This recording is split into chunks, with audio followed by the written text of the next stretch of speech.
Estamos juntos, continuamos aqui esse tempo de leitura da palavra, né, de compartilhamento da palavra.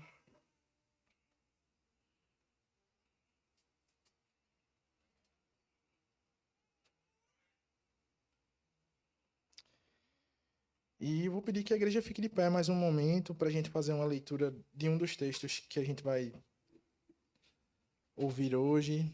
Em seguida, a gente vai fazer uma oração. Eu quero deixar registrado aqui na igreja uma mensagem do nosso pastor. Ele manda para vocês um abraço, né, para todos nós. Está em um tempo de descanso com a família. Esse domingo, próximo domingo também, ele vai estar viajando, descansando. O máximo que dá para descansar num parque de diversão com 3 crianças. Talvez ele volte mais cansado ainda, né? Mas está sendo um tempo muito bom. Ele conseguiu também encontrar Clóvis e Betânia, Michele e Pedro. Acabaram muitas coincidências e eles se encontraram lá. Então ele manda um abraço para a igreja, né? Ele deixa registrado aqui esse lembrete. E em breve estará conosco, se Deus quiser, compartilhando aqui da palavra e do Senhor. Então vamos ler aquilo que está descrito no livro de 2 Reis, capítulo 19.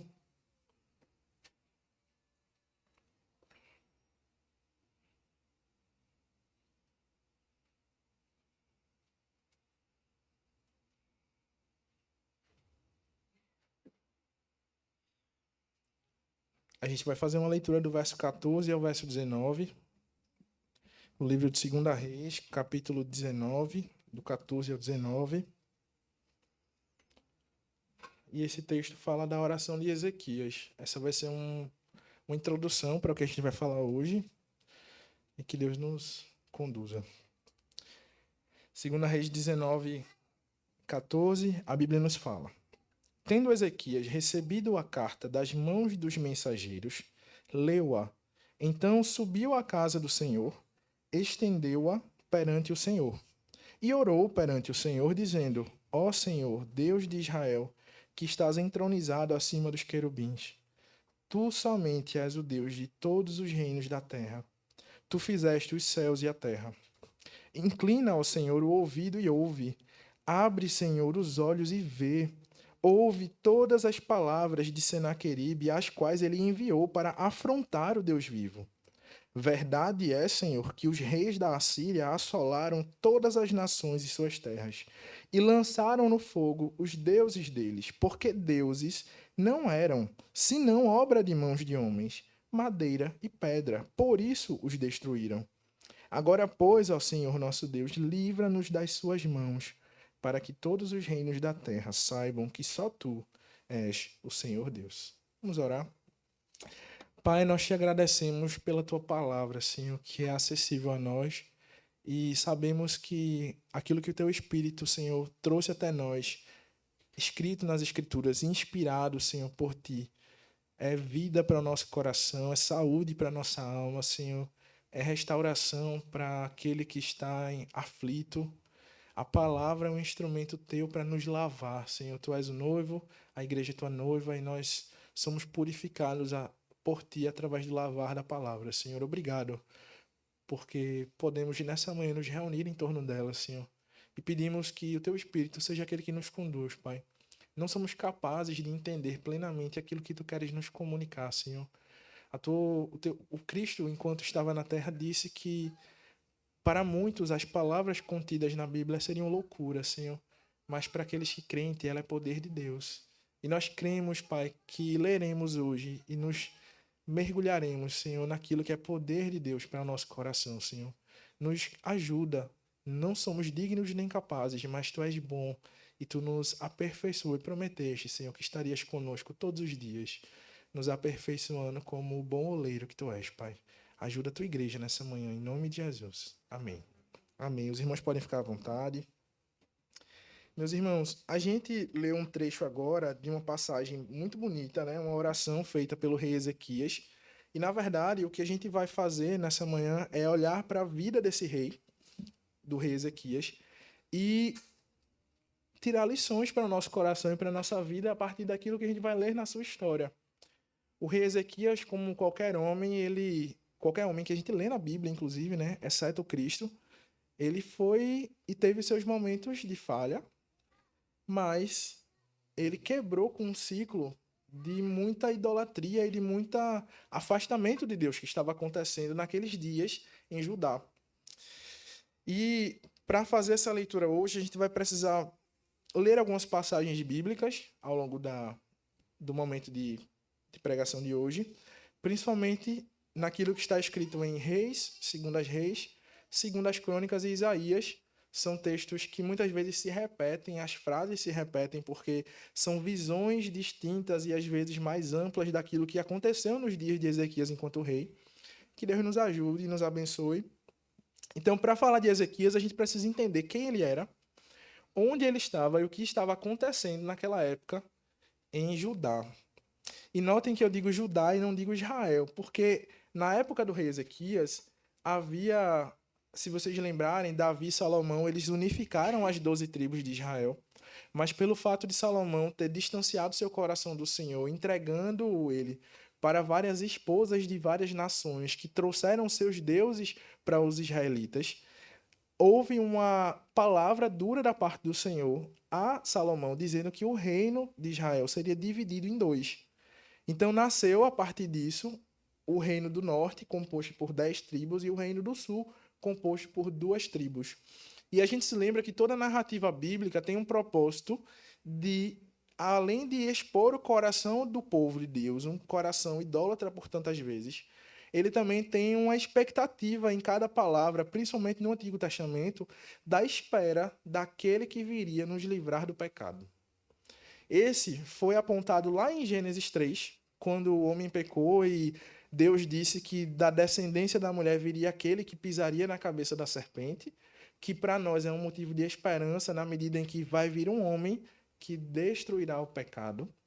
E há uma expectativa na construção do Antigo Testamento de que esse homem nasceria da linhagem de Davi, porque foi a promessa que o próprio Deus fez a Davi quando o chamou e o constituiu enquanto rei de Israel. Então o reino do norte, ele teve reis, vários, mas nenhum desses reis era um rei da tribo de Davi. Mas eles eram povo de Deus. Eles eram herança de Jacó. Jacó teve 12 filhos e de cada filho nasceu uma tribo. Então, independente de reino do norte e reino do sul, aquele era o povo de Deus. E por uma série de infortúnios e más decisões, o reino do norte se lançou e mergulhou de cabeça em um mar de idolatria. Com medo de que as pessoas voltassem todos os anos para Jerusalém, que ficava no reino do sul, Jeroboão, que era o primeiro rei do reino do norte, ordenou que as pessoas não fossem para Judá e criou da sua própria cabeça templos, altares, sacerdotes, métodos. Ele tentou fazer um arrumadinho para que aquelas pessoas do reino do norte tivessem um jeito de cultuar a Deus sem precisar visitar o reino do sul. Os reis, eles têm medo de perder poder. A gente vê isso ao longo de toda a narrativa dos livros de reis. Há um medo no coração de quanto mais poder a gente tem, parece que a gente não quer perder. E Jeroboão, com medo de perder-se politicamente das pessoas, Jerusalém era uma cidade muito amada pelos judeus. Seja do reino do norte, seja do reino do sul, foi lá que havia o templo de Deus. Foi lá que Davi era rei, Davi era um rei amado por todos. Então o reino se divide e no reino do norte está esse caos de idolatria. Naturalmente, os cultos ditos feitos para o Senhor, eles não tinham nada daquilo que Deus ordenou que fosse feito para os seus cultos e para a sua adoração. Naturalmente, os reinos ao redor começaram a se afeiçoar ao povo e o povo começou a se afeiçoar aos reinos e ídolos foram trazidos para o reino do norte. Reis fenícios, assírios, reis edomitas, vários reis das tribos daquela região começaram a ser adorados na terra que era a terra do Senhor. O coração daquele que era o povo de Deus começou a adorar outros deuses. E no reino do sul, as coisas não estavam tão diferentes assim. Os reis que assumiram o reino do sul, a gente poderia dizer, de lá é a descendência de Davi. Certamente ali vão ter pessoas que amavam a Deus. Mas não foi isso que a gente viu. Desde a divisão dos reinos, rei após rei recebia sobre si, na própria palavra de Deus, um grande estandarte, dizendo, mais uma vez, ele adorou a outros deuses e provocou o Senhor à ira. Mais uma vez, ele fez o que era mal perante o Senhor. E esses eram os reis do povo de Deus. E rei após rei, primeiro, segundo, terceiro, quarto, os reis do Reino do Sul, de Jerusalém, da cidade do Senhor, da cidade de Davi, eles entregaram seu coração aos ídolos. E de repente, o 13º rei da tribo de Judá se chama Ezequias. E é o rei que a gente vai ver hoje e vai conversar nessa manhã. E ele, meus irmãos, a gente poderia dizer que ele teve boas influências familiares, quem dera. Mas o seu pai, Acaz, talvez foi um dos piores reis que vieram antes dele. Acaz, ele foi profundamente idólatra. Ele se afastou do Senhor pessoalmente, sacrificando e vivendo cultos e misticismos e sincretismos daquelas outras religiões. E ele pagou um grande preço, porque ele se afastou do Senhor, logo o Senhor o deixou entregue à sua própria usura, à sua própria idolatria, de modo que nesse tempo do rei Acaz, o reino do sul foi completamente envolto em vários cenários de guerra e de perda. Eles entraram em guerra contra o próprio reino do norte, perderam. Eles entraram em guerra contra os edomitas, uma nação mais abaixo, e eles perderam. Eles entraram em guerra contra os sírios, e eles perderam. Eles entraram em guerra contra os filisteus, do lado de cá agora, e também perderam. O poder que era daquela terra de Canaã, aquela terra prometida para Abraão, que manaria leite e mel, esse poder estava sendo retirado deles por outras nações. E tudo isso aconteceu por conta da idolatria do coração e por conta de reis e de governantes que se afastaram de Deus. Então morre Acaz em meio a um conflito familiar, de herança, de dominação. Ele foi levado como escravo para outras terras, foi morto. O seu outro filho foi morto, o seu filho primogênito. E, de repente, como geralmente era na tribo do sul, um rei morria e assumia o seu filho. Ezequias, com 25 anos, é chamado para assumir o trono de Judá. Meus irmãos, Ezequias ele tinha tudo para fazer a mesma coisa que o pai dele fez. Ele tinha 25 anos, era jovem. Ele cresceu vendo Acaz sacrificar animais a tantos deuses diferentes. Acaz dizia no seu coração: olha, aquela terra ali, ela está vencendo as guerras. Vamos trazer um dos deuses deles aqui para que a gente adore, porque aquele Deus está dando vitória para aquela terra. Vejam. Acaz não acreditava que o Senhor estava e era poderoso para os dar vitória na guerra. Na verdade, Acaz não temia Deus. E essa foi talvez a herança que a gente poderia dizer que Ezequias recebeu do seu pai. Mas a verdade é que, de maneira sobrenatural, a Bíblia diz que Ezequias fez o que era reto diante de Deus. Vamos abrir a Bíblia lá no que está escrito em 2 Crônicas.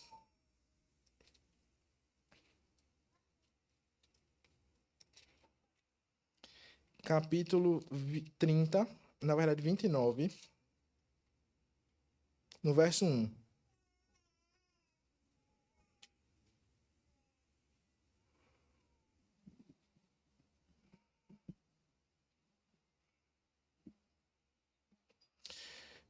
Segunda Crônicas 29:1, a Bíblia nos diz: tinha Ezequias 25 anos de idade quando começou a reinar e reinou 29 anos em Jerusalém. Sua mãe se chamava Abia e era filha de Zacarias, e fez ele o que era reto perante o Senhor, segundo tudo quanto fizera Davi, o seu pai. Meus irmãos, enquanto Ezequias era rei do reino do sul, o reino do norte era invadido pelos assírios. A sua cidade, Samaria, sua capital, era destruída e eles eram levados como escravos. Poucas pessoas conseguiram fugir do domínio assírio ou eram pobres demais para serem levados até as cidades assírias, e eles fugiam para o Reino do Sul, criando uma cidade, Jerusalém, que era um centro onde as pessoas do Reino do Sul viviam, e uma periferia composta por fugitivos e pessoas foragidas do Reino do Norte no ambiente de guerra. O reino do norte era enorme, eram 10 tribos. O reino do sul era pequeno, ele não tinha contato com o mar, ele era um reino de pastores e agricultores. Ele era, naturalmente, um reino muito mais susceptível a invasões, susceptível à destruição. Eles não deveriam ter permanecido de pé, vendo o reino do norte cair. Numericamente falando, o reino do norte era muito mais equipado militarmente. Ele tinha muito mais dinheiro. E quando a gente olha para isso e a gente vê o que aconteceu ao reino do norte, naturalmente, Ezequias sabia que eles seriam próximos. Se o reino do norte, que está aqui com a gente, foi invadido, eles também eram povo de Deus, o que é que segura a gente? O que é que separa a gente? Na verdade, por que que o povo de Deus que estava no norte foi invadido e destruído?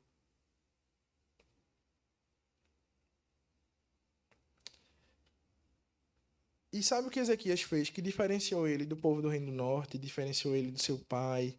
E talvez sirva como uma lição para que a gente entenda o que a gente precisa fazer de diferente na nossa vida quando a gente estiver distante do Senhor ou vivendo em terras de pessoas que não amam a Deus ou perdidos em nossas próprias vontades e desejos.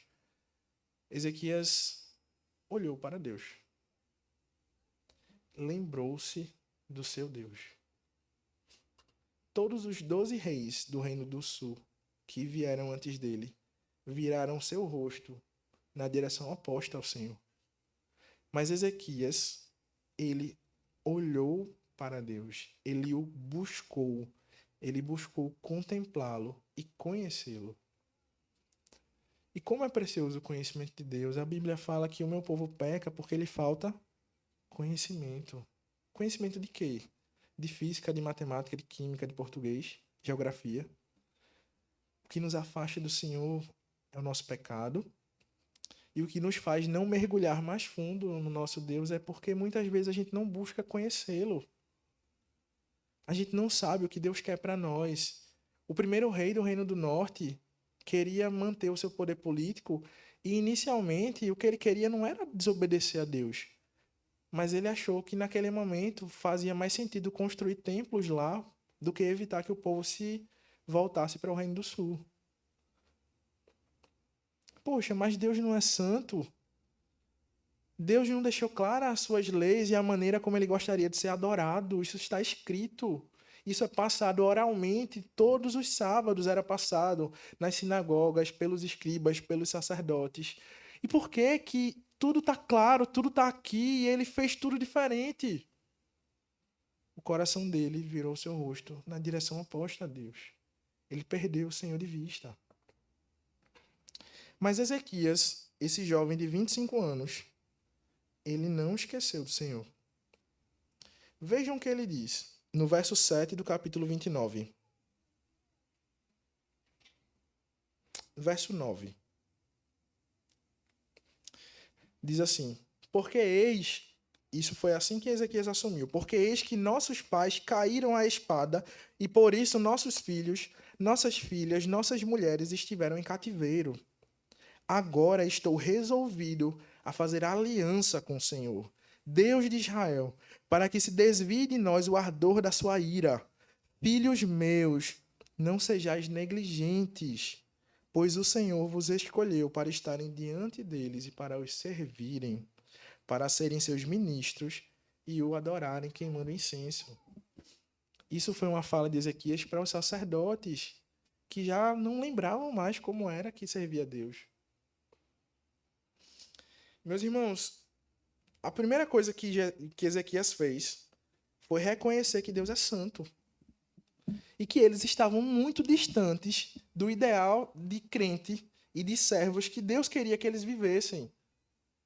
Os nossos sacerdotes, aqueles que deveriam estar ilibados na presença do Senhor, sacrificando incenso, eles se desviaram.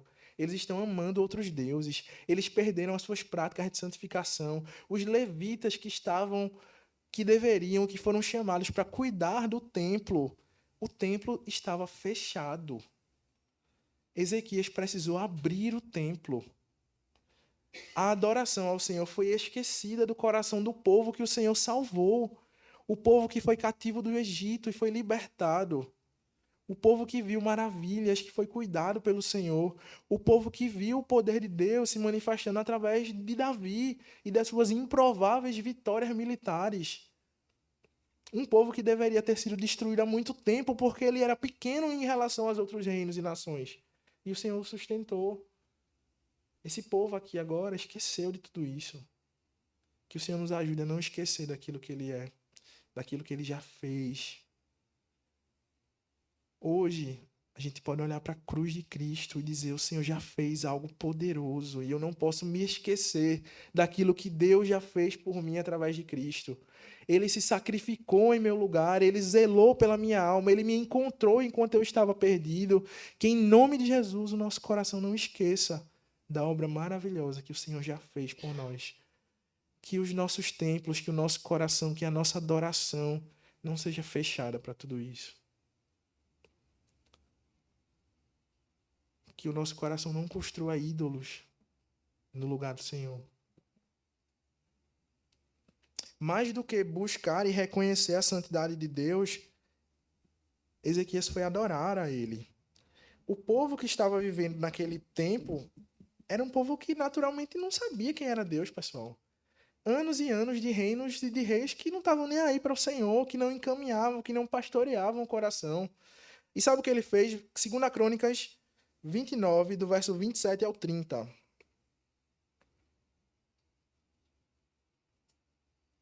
Na verdade, vamos ler um pouco antes, do verso 6 ao 9. Do capítulo 29. Não, desculpa, do capítulo 30, 2 Crônicas 30, do verso 6 ao verso 9.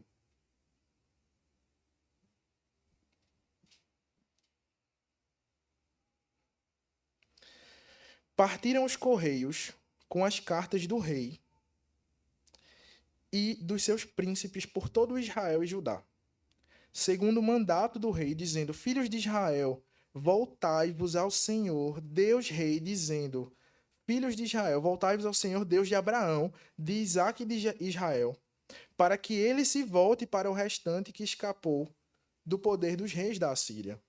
Não sejais como vossos pais e como vossos irmãos, que prevaricaram contra o Senhor, Deus de seus pais, pelo que os entregou à desolação, como estás vendo. Não endureçam a vossa cerviz, como vossos pais. Confiai-vos ao Senhor e vinde ao seu santuário, que ele santificou para sempre, e servi ao Senhor vosso Deus, para que o ardor da sua ira se desvie de vós.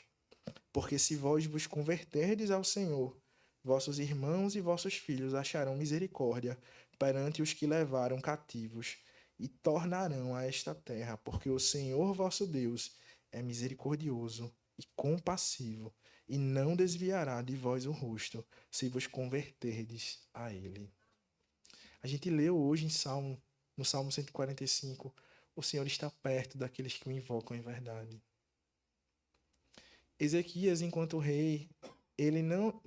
Meus irmãos, de que adiantava um rei simplesmente destruir um templo? Destruir templos não muda corações. Isso serve pra gente. Se essa igreja for destruída, se a gente não puder mais se reunir enquanto igreja, o Senhor continua sendo Deus. Ele continua sendo nosso Deus. E Ele vai nos dar um caminho para que a gente se reúna para a sua glória, porque assim é a vontade do Senhor para nós.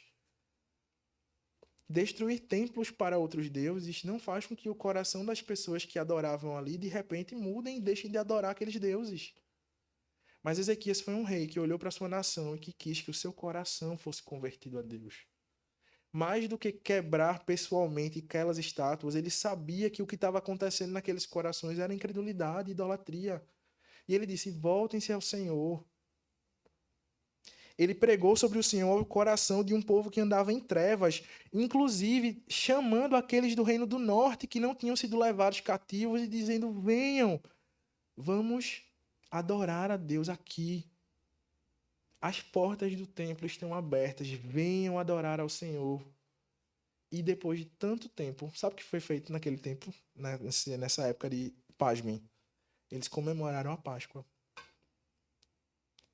Se lembraram de que o Senhor os libertou do Egito. Se lembraram daquilo que o Senhor já tinha feito para eles com tanto poder e glória.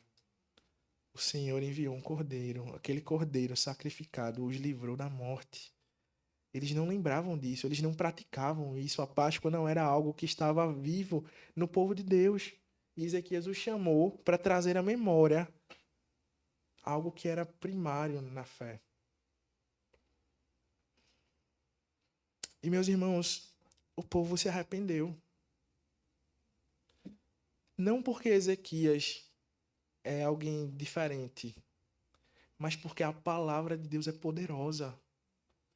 O Senhor, o nosso Deus, ele é poderoso para converter os corações. O que as pessoas precisam ouvir, o que a gente precisa ouvir é a palavra do Senhor. É aquilo que o Senhor é. E o nosso coração certamente responderá a isso. Porque a palavra do Senhor é vida para a vida e morte para a morte. Não dá para receber a palavra de Deus e ficar do mesmo jeito. É impossível. Ou o nosso coração vai se quebrantar diante da palavra e diante do que o Senhor é, ou a gente vai virar o rosto. Mas não existe meio termo, uma vez que a gente se apercebe da grandeza de Deus. Ou nos ajoelhamos e o adoramos, ou viramos as costas. E o povo, ouvindo a palavra de Deus, pela misericórdia do Senhor, foi novamente encontrado. O verso 12 do capítulo 30 de 2 Crônicas diz: também em Judá se fez sentir a mão de Deus, dando-lhes um só coração, para cumprirem o mandado do rei e dos príncipes, segundo a palavra do Senhor. E é isso que Deus faz conosco hoje. Quando a gente olha para Atos capítulo 4, o início da igreja após a ascensão de Cristo, como era a igreja primitiva, meus irmãos? Da multidão dos que creram, era só um coração. O que está acontecendo aqui no tempo de Ezequias é um povo que era de dura coração, se quebrantando diante do Senhor. E pela graça de Deus, eles se tornaram um só povo. Deus os deu a graça de dar-lhes um só coração. O povo experimentou do Senhor redenção. No verso 18 do capítulo 30 de 2 Crônicas, finalzinho do verso, a Bíblia diz assim: o Senhor que é bom, foi uma oração de Ezequias para o povo. O Senhor que é bom, perdoe todo aquele que dispôs o coração para buscar o Senhor Deus, o Deus de seus pais, ainda que não segundo a purificação exigida pelo santuário. Ouviu o Senhor a Ezequias e fez o quê? Sarou a alma do povo.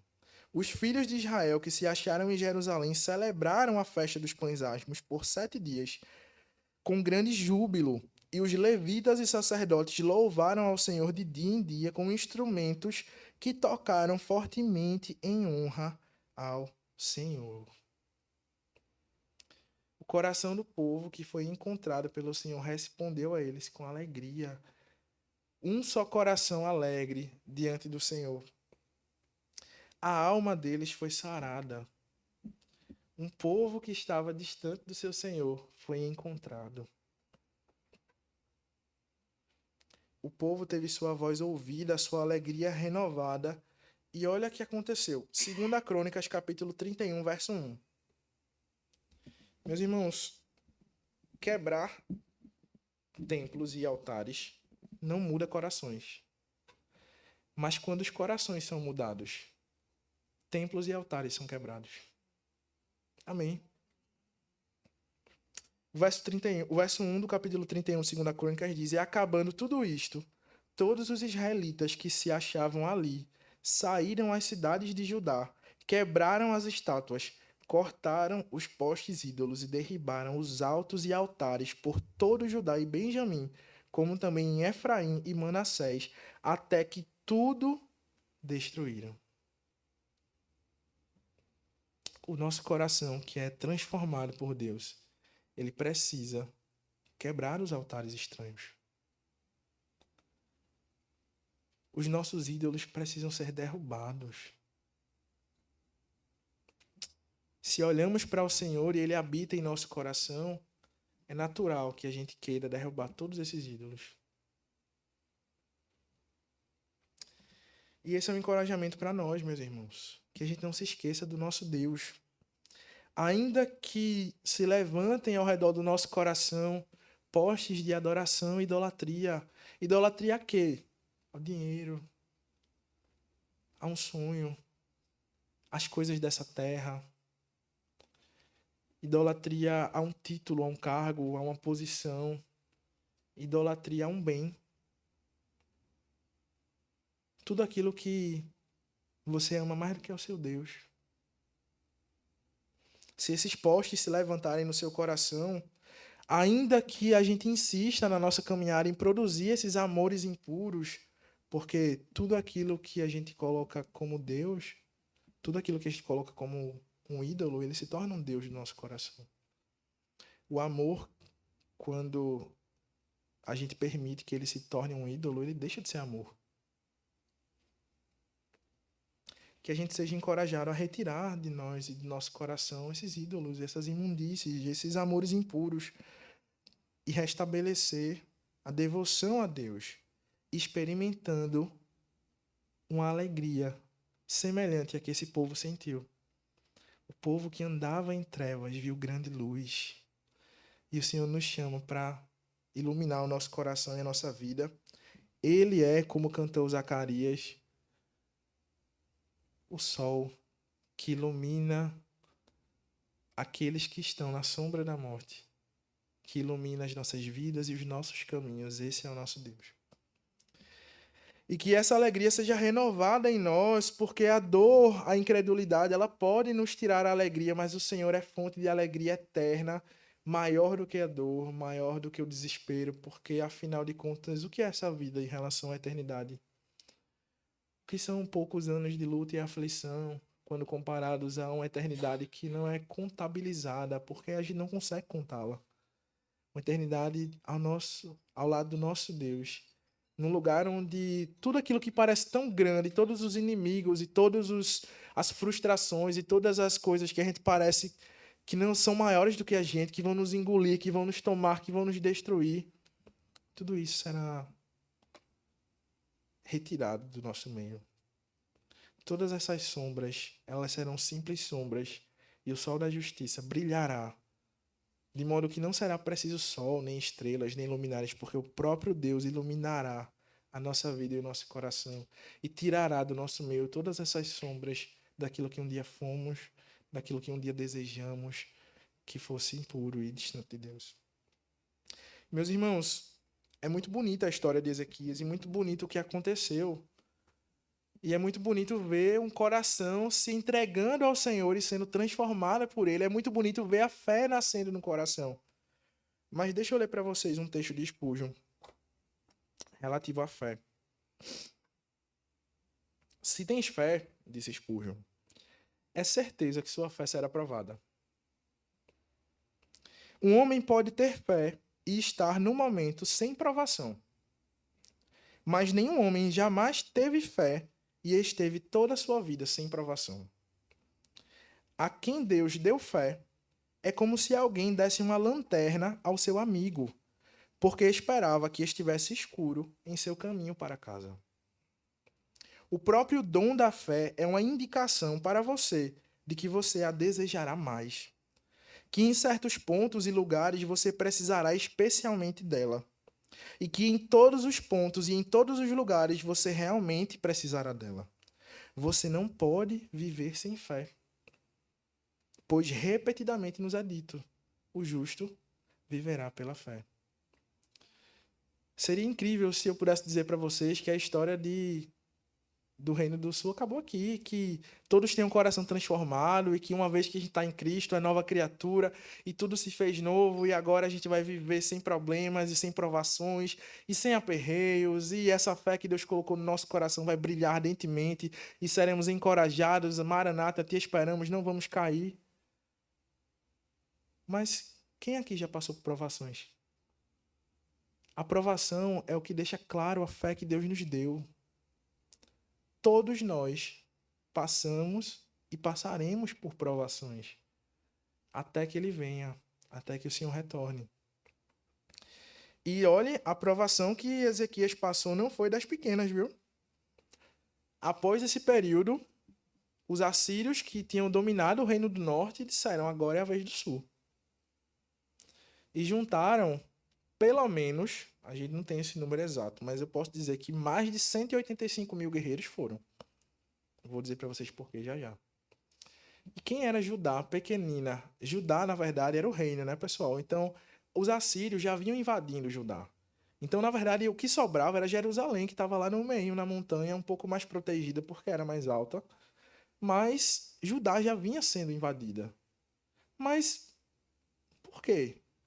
E Deus? E o Deus que nos deu fé? E o Deus que nos deu alegria? E o Deus que nos sustentou? Vamos morrer assim? Desse jeito? Não só isso, meus irmãos. Vejam que coisa. O fato de Judá ter seguido a Deus e daquelas pessoas terem decidido por caminhar ao lado do Senhor não aumentou o número de guerreiros em Judá. Não se multiplicaram os soldados. Os equipamentos não mudaram, eles agora não receberam espadas novas, escudos mais fortes e armas que conseguissem atingir os seus inimigos e guerreiros mais longe.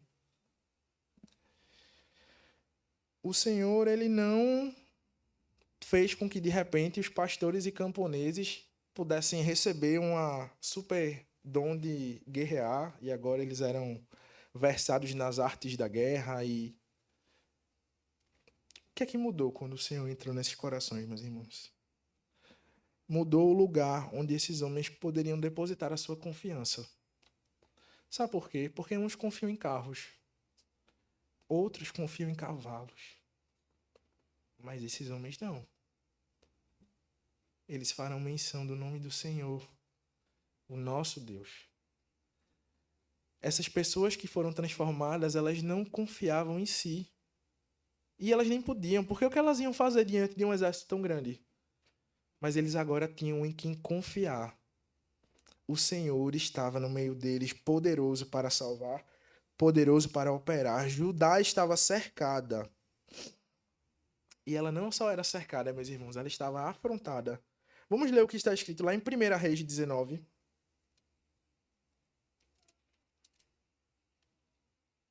Desculpa, 2 Reis, tá? 2 Reis, capítulo 19, do verso 10.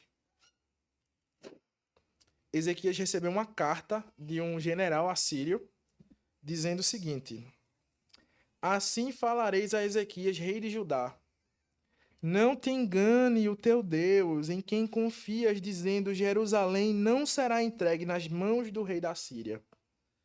Já tens ouvido o que fizeram os reis da Assíria a todas as terras, e como as destruíram totalmente. E crês tu que te livrarias? Porventura, os deuses das nações livraram os povos que meus pais destruíram? Gozã, Arã, Rezefe e os filhos de Éden que estavam em Telassar? Onde está o rei de Amate, o rei de Arpade, o rei da cidade de Sefarvaim, de Rena e de Iva?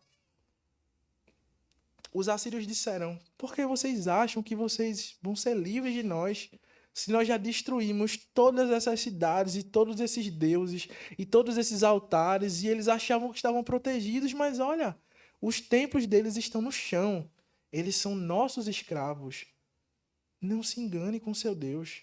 Foi essa carta que Ezequias recebeu.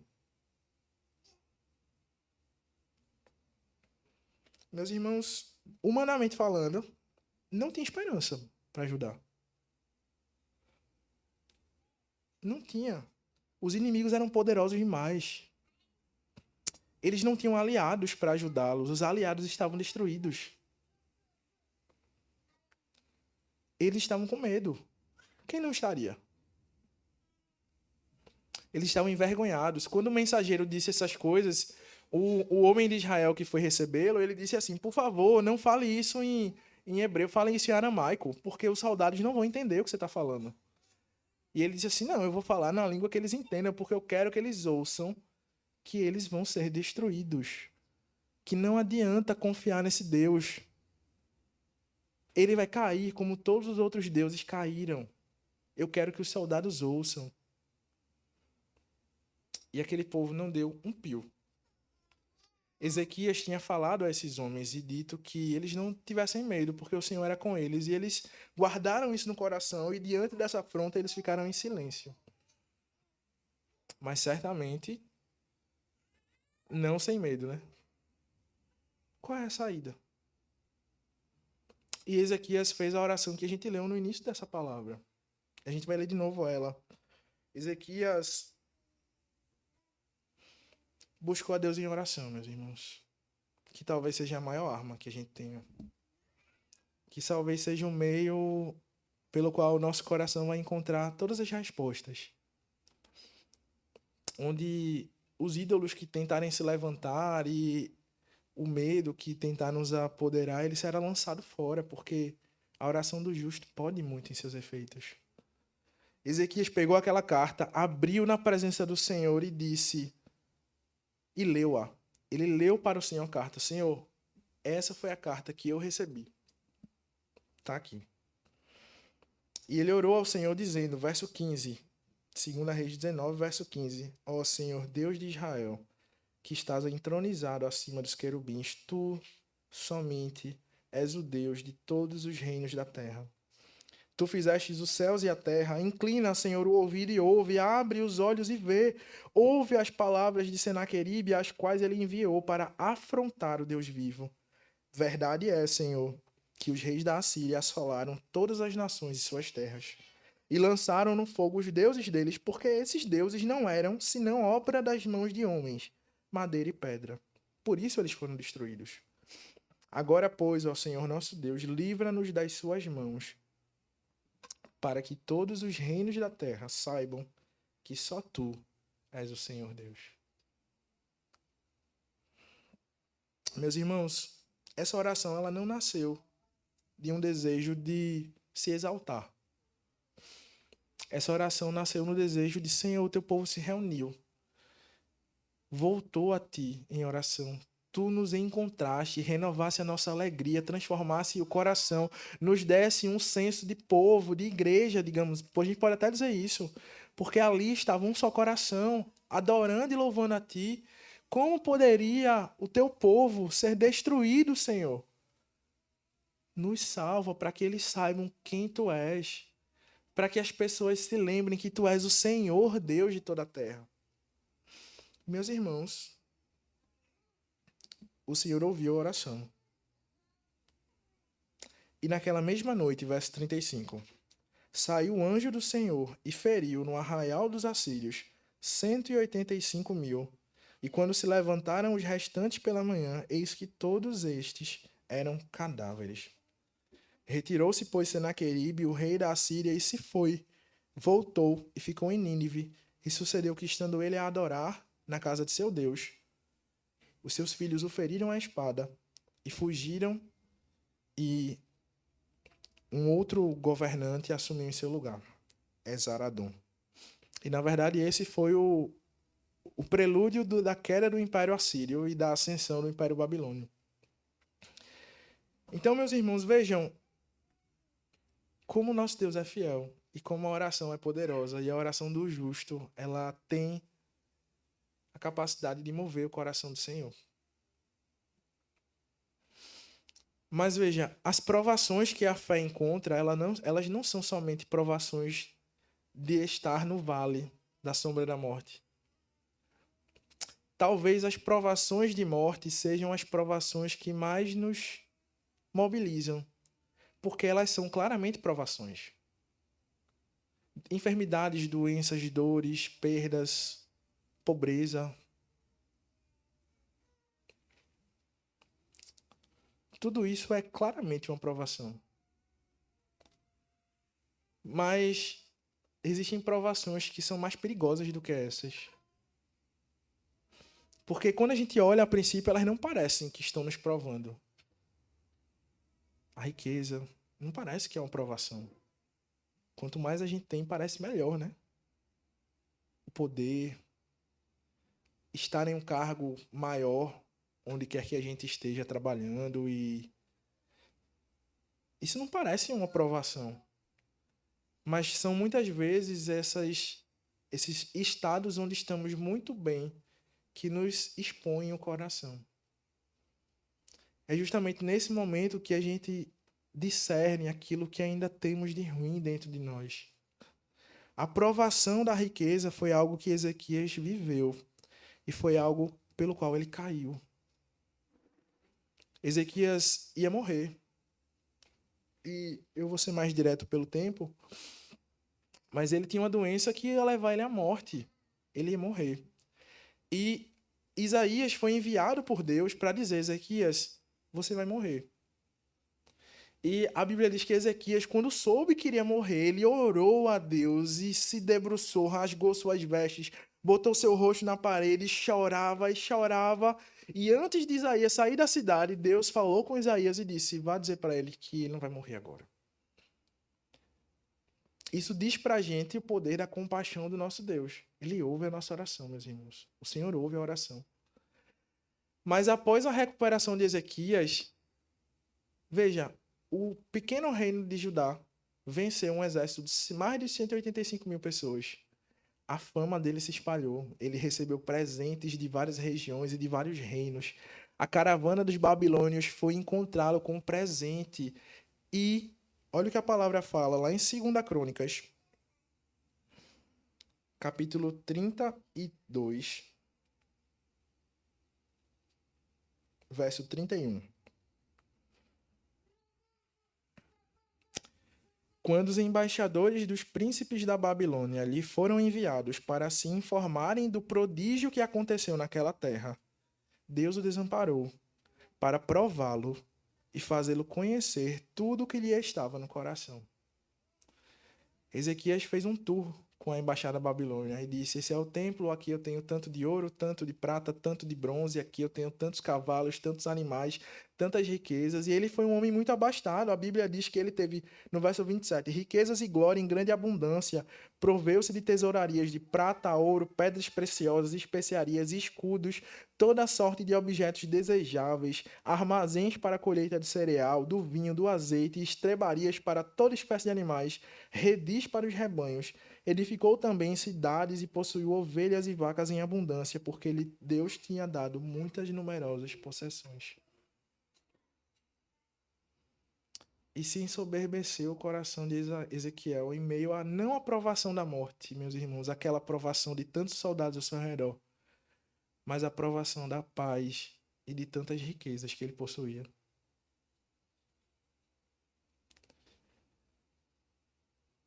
E a gente vê aqui que esse rei, mesmo tendo tido um papel tão importante na redenção dos pecados do seu povo, em encorajar aqueles homens a se achegar a Deus, ele não foi um rei perfeito. Mas ele foi um tipo de Cristo. Na medida em que ele nasceu em um tempo de idolatria e de incredulidade, e na medida em que ele conhecia a idolatria que estava no coração daquelas pessoas, porque ele era um deles. Ele viu o que Acais fez. Assim foi Cristo. Ele mostrou as grandezas da palavra e do poder de Deus ao povo, convertendo os corações, assim como fez o nosso Cristo, o Rei Maior. Ele sarou as pessoas. Ele foi um instrumento para a restauração dos corações e das almas, assim como a gente leu. Ele intercedeu pelo seu povo, livrando-os do mal. A oração dele fez com que eles recebessem do Senhor a graça e cura para as suas almas. Mas o nosso Cristo, ele tomou um caminho fundamentalmente diferente de Ezequias. Ao saber da sua morte, Ezequias implorou por vida. E esses anos que ele recebeu o levaram para longe de Deus.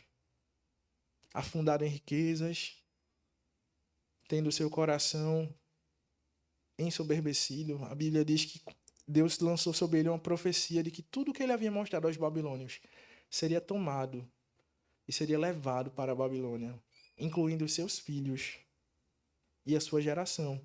E a resposta de Ezequias foi: amém. Que bom que não é na minha geração. Somos tão falíveis, meus irmãos. Mas o nosso Cristo, ele também recebeu de Deus a mensagem de que ele morreria.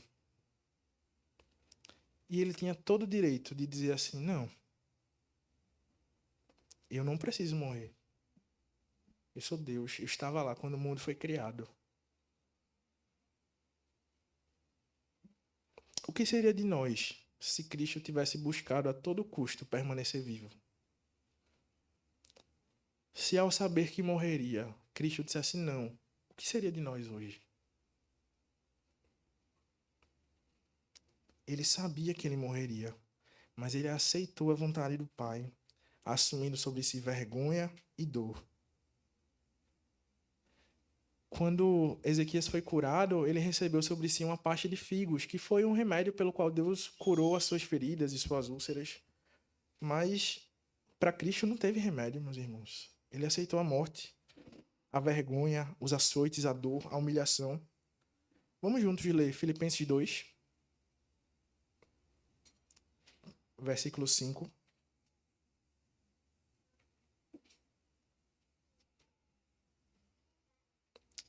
Filipenses 2, 5. Eu gostaria de ler junto com a igreja. A gente vai ler do 5 ao 11.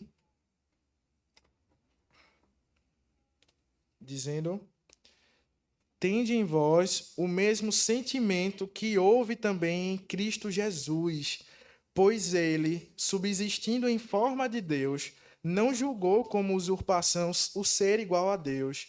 Antes, a si mesmo se esvaziou, assumindo a forma de servo, tornando-se em semelhança de homens e reconhecido em figura humana. A si mesmo se humilhou, tornando-se obediente até a morte e morte de cruz. Pelo que também Deus o exaltou sobremaneira e lhe deu o nome que está acima de todo nome, para que ao nome de Jesus se dobre todo joelho, nos céus, na terra e debaixo da terra, e toda língua confesse que Jesus Cristo é Senhor, para a glória de Deus Pai. Nosso Cristo aceitou a morte. Ele era Deus.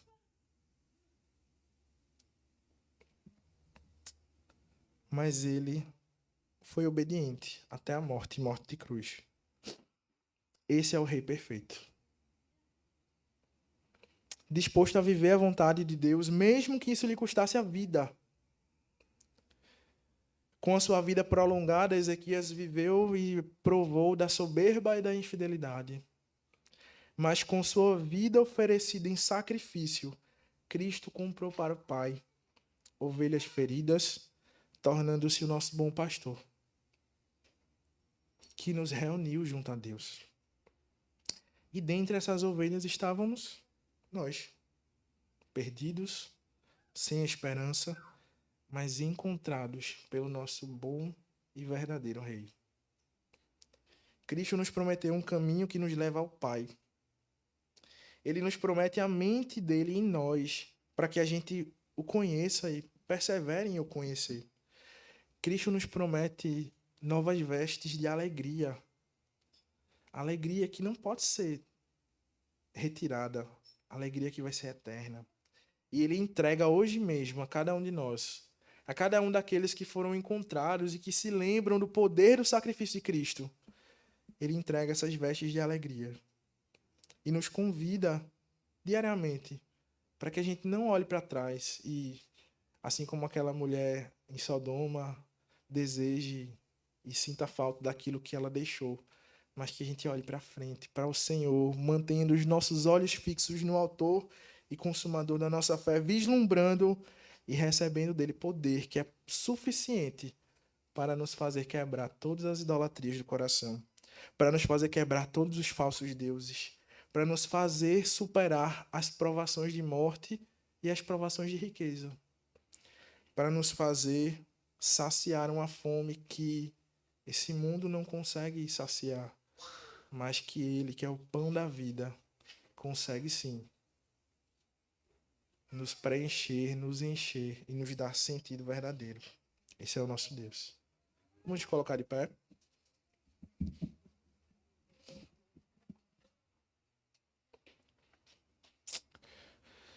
Senhor, nós queremos louvar o teu nome, Pai, nesse momento, e a tua palavra, ela é